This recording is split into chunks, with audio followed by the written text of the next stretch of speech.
వారిని మాట్లాడవలసిందిగా కోరుతున్నాను. థ్యాంక్ యూ ప్రభు. కాదురా, నేను ఎంత మిస్ అయ్యానో అంటే క్షమించాలి.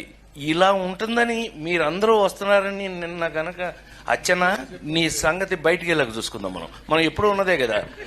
వీళ్ళందరి నుంచి పక్క తీసుకెళ్ళి అచ్చనా నేను మళ్ళీ పైకి హలో ఆయన పేరా అలిగా ఏడు ఎక్కడ లంజా అడుక ఇలా మనకు అలవాటే కదా. సత్యంగా నిన్న నేను ఎన్టీఆర్ అవార్డు తీసుకోవడానికి విజయవాడ వెళ్ళాల్సి వచ్చింది. చప్పట్లు కొట్టరా? బుద్ధుందా లేదా నాకు? ఎన్టీఆర్ అవార్డు అని చప్పట్లు కొట్టరా? ఏంటి బ్రెయిన్ పోయిందా అందరికి? చెప్పి కొట్టించుకోవడం ఏంటి అన్నయ్య? దానికి కొట్టకపోతే నీకు సిగ్గులేనట్లు లెక్క. విశ్వవిఖ్యాత నట సార్వభౌమ నందమూరి తారక రామారావు. సో అది ఆ అవార్డు నిన్న ఈ సంవత్సరం అదేదో ఆ ఇంట్లో తెలుసుగా, మీ అందరికి ఐడియా ఉందో లేదో, ఎన్టీ రామారావు ఇంట్లో గొడ్ల చావిట్లో పుట్టాను నేను. వారిని మాట్లాడవలసిందిగా కోరుతున్నాను. Thank you Prabhu.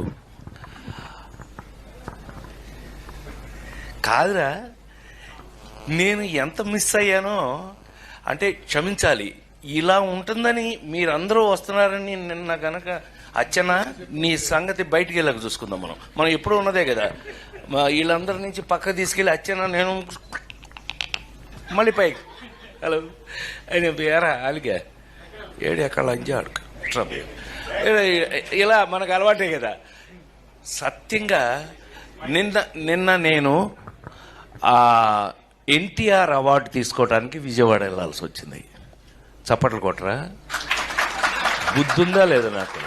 NTR award అని చప్పట్లు కొట్టరా? ఏంటి బ్రెయిన్ పోయిందా అందరికి? చెప్పి కొట్టించుకోవడం ఏంటి అన్నయ్య? దానికి కొట్టకపోతే నీకు సిగ్గులేనట్లు లెక్క. విశ్వవిఖ్యాత నట సార్వభౌమ నందమూరి తారక రామారావు. సో అది ఆ అవార్డు నిన్న ఈ సంవత్సరం అదేదో ఆ ఇంట్లో తెలుసుగా, మీ అందరికి ఐడియా ఉందో లేదో, ఎన్టీ రామారావు ఇంట్లో గొడ్ల చావిట్లో పుట్టాను నేను.